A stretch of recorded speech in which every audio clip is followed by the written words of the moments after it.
कैसे हैं आप सभी। मैं आशा है कि आप सभी पूर्ण रूप से स्वस्थ होंगे और जो भी आपको ऑनलाइन के माध्यम से पढ़ाया जा रहा है उसे आप बहुत अच्छे तरीके से पढ़ रहे होंगे और समझ रहे होंगे। तो बच्चों, आज मैं आपकी विषय अध्यापिका स्नेहलता श्रीवास्तव कक्षा 5 के बच्चों को हिंदी रीडर में पाठ 3 बकरी दो गांव खा गई नामक किस्सा पढ़ाने जा रही हूँ, जिसे आप बहुत ध्यानपूर्वक पढ़ेंगे। पढ़ने के लिए आपके पास किताबों का होना बहुत जरूरी है। यदि आपके पास किताबें नहीं है तो आपको पढ़ने में आनंद बिल्कुल नहीं आएगा। तो जिन बच्चों के पास किताबें हैं वो अपनी किताबें खोलिए और उसमें पाठ 3 खोलिए। पाठ 3 खोल करके बैठिए, क्योंकि हम एक एक लाइन आपको पढ़ाएंगे, उसका अर्थ समझाएंगे। जब आप एक एक लाइन पढ़ते हो तभी आप प्रश्नों के उत्तर जो है इसमें से ढूंढ सकते हो। और जो भी एक्सरसाइज में यानी अभ्यास कार्य में होता है सब पाठ से ही होता है। जब आप पाठ की एक एक लाइन को पढ़ेंगे तो आपको सब कुछ समझ में आ जाएगा। और जिन बच्चों के पास किताबें अभी तक नहीं आई हैं वो किताबें मंगवा लें, कॉपी मंगवा लें और अपना कार्य पूरा करना प्रारंभ कर दें। तो आइए हम पढ़ते हैं बकरी दो गांव खा गई। बकरी दो गांव खा गई। बच्चों, कहीं बकरी भी दो गांव खा सकती है? नहीं। इसके पीछे कुछ रहस्य है, इसके पीछे कुछ कहानी है। आइए उस कहानी को हम पढ़ते हैं। हाय बकरी दो गांव खा गई। एक आदमी आगरा की सड़कों पर रोता चिल्लाता घूम रहा था। हाय बकरी दो गांव खा गई, यानी कि एक व्यक्ति आगरा की सड़कों पर ये कहता हुआ, ये चिल्लाता हुआ घूम रहा था कि हाय बकरी मेरे दो गांव खा गई। लोग आश्चर्य में थे कि भला बकरी गांव कैसे खा सकती है। आखिर ये बात बादशाह अकबर तक पहुंची। बादशाह ने उसे दरबार में बुलाया। उस आदमी को उन्होंने देखते ही पहचान लिया। वो आदमी जो था वो आगरा की सड़कों पर ये कहता हुआ घूम रहा था कि हाय बकरी मेरे दो गांव खा गई। जो लोग उसे देखते थे उन्हें बड़े आश्चर्य होता था कि बकरी दो गांव कैसे खा सकती है। उन्होंने बादशाह से बताया। बादशाह ने उस व्यक्ति को अपने दरबार में बुलाया और जैसे ही वो व्यक्ति दरबार में आता है बादशाह उसे पहचान जाते हैं। बादशाह को याद आया कि उसे कुछ समय पहले आगरा के पास किसी गांव में गए थे। वे बहुत थक गए थे। ये आदमी उन्हें वहां गन्ने के खेत में मिला था। उन्होंने उससे कहा था, भाई थोड़ा गन्ने का रस पिला सकते हो? तो जैसे ही व्यक्ति को बादशाह देखते हैं वो पहचान जाते हैं। उन्हें याद आता है कि एक बार बादशाह आगरा के गांव में गए थे और वे बहुत थक गए थे और उस व्यक्ति के पास गए और कहा कि क्या मुझे आप थोड़ा से गन्ना का रस पिला सकते हैं? हाँ हाँ आप बैठिए, मैं अभी आया। अब बादशाह अकबर याद करते हैं अपनी उस बात को। अकबर एक पेड़ की छाया में बैठ गए। वो किसान खेत में गया, एक गन्ना तोड़ा और एक लोटे में रस निकाल कर ले आया। बादशाह अकबर गन्ने के खेत में बैठ गए और वो व्यक्ति जाता है, जो किसान होता है वो जाता है गन्ने के खेत में और गन्ना तोड़ता है और उससे एक लोटा रस लेकर के आ जाता है। अकबर ने गन्ने का रस पिया तो बहुत खुश हुए। अरे वाह, ऐसा स्वादिष्ट रस तो हमने कभी पहले नहीं पिया। अकबर कहते हैं इतना स्वादिष्ट रस मैंने कभी पहले नहीं पिया था जी, और ये सिर्फ एक ही गन्ने का रस है। तो किसान कहता है कि ये सिर्फ एक गन्ने का रस है?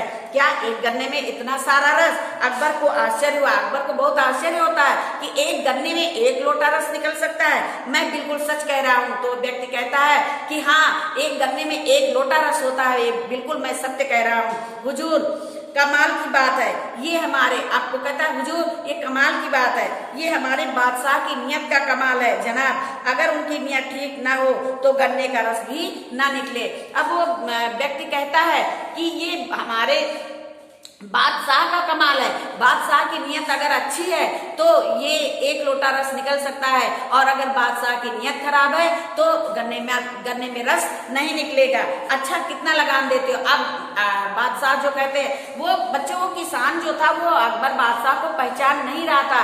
अकबर बादशाह जो थे वो वेश बदल करके जो अपने आगरा के गांव में घूमने गए थे। तो वो किसान कहता है कि ये हमारे बादशाह की नियत का कमाल है।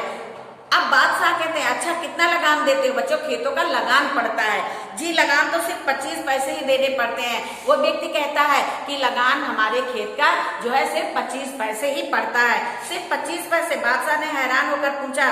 फिर वे सोचने लगे कि ऐसे रस वाले खेत, गन्ने के खेत पर तो काफी रुपए लगान लगाना चाहिए। ठीक है, आगरा पहुंचते ही इसका लगान बढ़ा दूंगा। अब बादशाह की नियत थोड़ी खराब हो जाती है। वो कहते हैं कि इतने मीठे गन्ने के रस का लगान इतना कम, 25 रुपए। अब मैं आगरा जाऊंगा और इसका लगान बढ़ा दूंगा।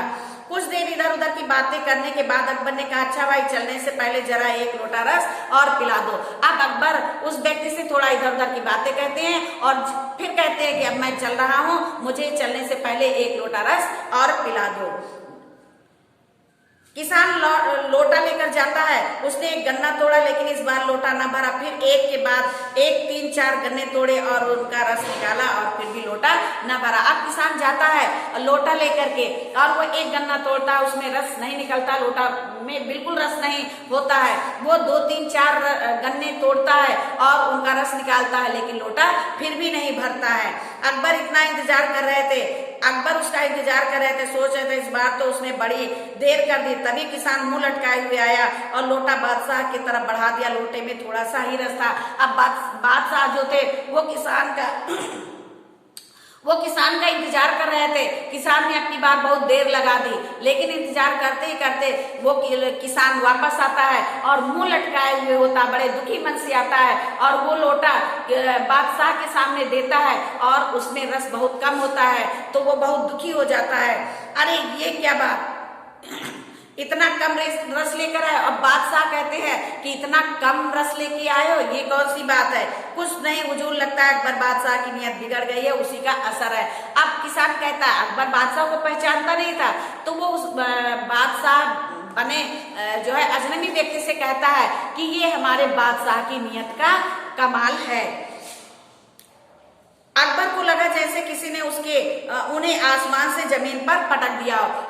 अब अकबर को लगा कि जैसे किसी ने उन्हें आसमान से जमीन पर पटक दिया हो। आदमी की नीयत में फर्क आने से क्या पेड़ पौधे भी असर पड़ता है, क्या पेड़ पौधों पर भी असर पड़ता है? उन्हें लगा जैसे वो मामूली किसान इस बादशाह को इंसानियत का पाठ पढ़ा रहा है। अब बादशाह को लगा कि जैसे मामूली सा किसान उन्हें जो है इंसानियत का पाठ पढ़ा रहा है। जहाँ नीयत अच्छी है वहां बरकत होती है, भंडार भरा रहता है। लालच और छोटापन आदमी को कभी सुखी नहीं करता, सुखी नहीं बनाता। तो किसान कहता है कि जो व्यक्ति लालची होता है, जिसकी नीयत अच्छी नहीं होती है, वो कभी सुखी नहीं रहता है। अकबर ने कहा भाई तुम जानते हो मैं कौन हूँ? किसान संशय पूर्वक बादशाह की ओर देखने लगा। मैं बादशाह अकबर हूँ। अब जब इतनी बात किसान और उस अजनबी व्यक्ति के बीच में हो गई तो अकबर पूछते हैं उस किसान से कि क्या भाई तुम मुझे जानते हो? मैं अकबर बादशाह हूँ। किसान ने घबराकर पूछा मैंने कोई गलत बात तो नहीं कह दी हुजूर? अब किसान घबरा जाता है, अपने सामने अकबर बादशाह को देखता है और वो अकबर बादशाह के बारे में, उसकी नीयत की खोट के बारे में भी बताता है। एक बार वो बताता है कि जब उसका लोटा रस से भर जाता है तो बताता है कि हमारे बादशाह अकबर की नीयत बहुत अच्छी है, और जब दोबारा उसका लोटा गन्ने से नहीं भरता है तो वो कहता है कि हमारे बादशाह की नीयत में कोई खोट है। लेकिन वो ये नहीं जानता था कि अकबर बादशाह है। अगर बच्चों को जान जाता कि हमारे बादशाह अकबर है तो वो ऐसी बात कभी भी नहीं करता। उसने अनजाने में ये बात कही थी। जब वो अकबर को अपने सामने देखता है तो बहुत आश्चर्यचकित हो जाता है। नहीं, तुमने मुझे ये बात सिखाई है जो बड़े बड़े विद्वान भी अपने शासकों को नहीं सिखा पाते। आज से तुम्हारे खेत का लगान बिल्कुल माफ किया, जाओ इस बार लोटा भरकर रस ले आओ। अब अकबर बादशाह किसान से कहते हैं कि जाओ, तुमने हमें इंसानियत का पाठ सिखाया है, अब जाओ और अब हम तुम्हारे खेत का लगान बिल्कुल माफ करते हैं, जाओ और एक लोटा रस लेकर के आओ। किसान फिर से खेत में गया, फिर से गन्ने के रस से लोटा भरकर ले आया। वो खुश होकर दौड़ा आया, उसने लोटा आगे बढ़ा दिया। अकबर ने रस पिया। एक पीपल का पत्ता उठाकर बोले, हम इस पर तुम्हें 2 गांव देने का हुक्म लिख रहे हैं। कल आगरा आना और पक्का कागज लिखवा लेना। तुम्हारे खाने पीने का इंतजाम इन गांव की आमदनी से हो जाएगा। अब अकबर बादशाह किसान से बहुत प्रसन्न होते हैं। वहाँ अकबर बादशाह के पास कोई ना कलम होता है ना कागज होता है, वहाँ एक पीपल का पत्ता पड़ा होता है। तो वो पीपल के पत्ते पर किसी चीज से लिख देते हैं कि हम तुम्हें 2 गांव इनाम देते हैं, इन्हीं 2 गांव की आमदनी से तुम्हारे खाने पीने का सारा इंतजाम हो जाएगा। किसान ने पीपल का पत्ता लोटे पर रख दिया। इतना कहकर बादशाह चले जाते हैं तो किसान क्या करता है, वो पीपल के पत्ते को लोटे पर रख देता है। अकबर चले गए, किसान काम में लग गया। कुछ देर बाद वो पत्ता भूल गया और किसान की बकरी आई और उस पत्ते को खा गई। अब अब जैसे अकबर बादशाह जाते हैं और किसान अपने काम में लग जाता है और वो पीपल के पत्ते को भूल जाता है, उतनी देर में बकरी आती है और उस पीपल के पत्ते को खा जाती है, जिस पीपल के पत्ते में अकबर ने 2 गांव लिखने का 2 गांव उन्हें इनाम में दिए थे। जब किसान को उस पत्ते की याद आई तो उसने देखा कि पत्ता तो अपनी जगह पर नहीं है। वो रोने लगा, चिल्लाने लगा। अब भला बादशाह उसे कैसे पहचानेंगे? उस पत्ते को देखे बिना गांव कैसे देंगे? वो जोर जोर से रोता चिल्लाता आगरा की सड़कों पर दौड़ रहा था कि हाय बकरी मेरे 2 गांव खा गए। बकरी द्वारा 2 गांव खाने का किस्सा सुनकर अकबर बादशाह किसान के भोलेपन पर बहुत हंसते हैं। उन्होंने फिर उसे 2 गांव देने का हुक्म लिख दिया और जाते जाते सावधान किया, इस बार इन गांवों को बकरी से बचाना। सारा दरबार कहां से गूंज उठा। जब बादशाह के पास वो रोता चिल्लाता हुआ जाता है तो बादशाह जब उसे पहचान लेते हैं तो फिर से 2 गांव देने का हुक्म करते हैं और कहते हैं कि अब की बार इन 2 गांवों को बचाकर रखना। सारे दरबारी इस बात को सुनकर हंसने लगते हैं। तो बच्चों, आज आपने ये हाय बकरी 2 गांव खा गई इस पाठ को पढ़ा। हमें आशा है कि आपको ये पाठ बहुत अच्छे तरीके से समझ में आया होगा। आइए हम आपको इस पाठ का अभ्यास कार्य करवाने जा रहे हैं। पहले हम शब्दार्थ बताएंगे। आश्चर्य, हैरानी, लगान, भूमिकर, बरकत, कृपा, काफी होना, इंतजाम माने प्रबंध, लोटा एक प्रकार का बर्तन, इंतजार, प्रतीक्षा, हुक्म, आदेश, आमदनी, आय, स्वादिष्ट, स्वाद में अच्छा, असर, प्रभाव, संशय, शख्स, भोलापन, सादगी। तो मौखिक हम आपको बताने जा रहे हैं। आदमी आगरा की सड़कों पर क्या कहकर चिल्ला रहा था? हाय बकरी मेरे 2 गांव खा गई। आपको मौखिक प्रश्नों के उत्तरों को ना कॉपी में लिखना है ना किताब में लिखना है, सिर्फ अपने मन में याद करना, क्योंकि किताब में जगह कम है। वो अब दूसरा प्रश्न है, वो आदमी कौन था और बादशाह अकबर उससे कहाँ मिले थे? वो आदमी किसान था, बादशाह अकबर उसको आगरा के एक गांव में मिले थे। किसान ने गन्ने का रस किसने और क्यों मांगा? किसान से गन्ने का रस किसने और क्यों मांगा था? किसान से गन्ने का रस अकबर ने पीने के लिए मांगा था। पहली बार कितने गन्नों के रस से लोटा भर गया? 1। बादशाह ने पीपल के पत्ते पर क्या लिखा और क्यों? बादशाह ने पीपल के पत्ते पर 2 गांव देने का हुक्म लिखा क्योंकि किसान ने बादशाह अकबर को 1 लोटा रस पिलाया था। अब लेखनी से यानी लिखित जो प्रश्न है उनके प्रश्नों को हम पीडीएफ के माध्यम से आपको भेजेंगे। इसके बाद मिलान है। बादशाह, फकीर, सच का झूठ, आमदनी का व्यय, सुखी का दुखी और सरस का नीरस। ये तो आपने पढ़े मिलान। इसके बाद है निम्नलिखित शब्दों के अर्थों में भिन्नता प्रकट करने के लिए वाक्य बनाओ। भिन्न, बगीचे में भिन्न भिन्न रंगों के फूल खिले हैं। विभिन्न, हमारे देश में विभिन्न धर्मों के लोग रहते हैं। शंका, किसान को बारिश होने की शंका है। आशंका, सैनिकों को देश में घुसपैठियों के होने की आशंका है। ये तो हो गए आपके भिन्न भिन्न अर्थ, तो इनके वाक्य प्रयोग भी बनाने थे।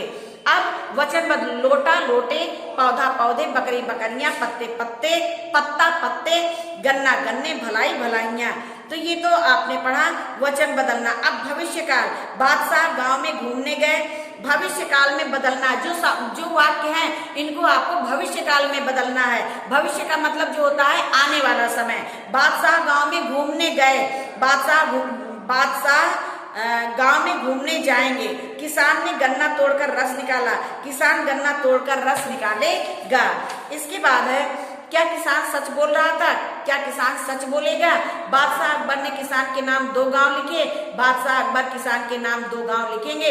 इसके बाद वर्णों को जोड़ करके आपको वाक्य बनाने हैं। जैसे किसान बादशाह के लिए गन्ने का रस लाया। पहले आपको बादशाह लिखना है जोड़ करके वर्णों को, और उसके बाद फिर इसका वाक्य प्रयोग बनाना। इसे हम पीडीएफ के माध्यम से भेजेंगे, आप इसे लिखेंगे और याद करेंगे। तो बच्चों, आज ये पाठ 3 आपका यही समाप्त होता है। धन्यवाद।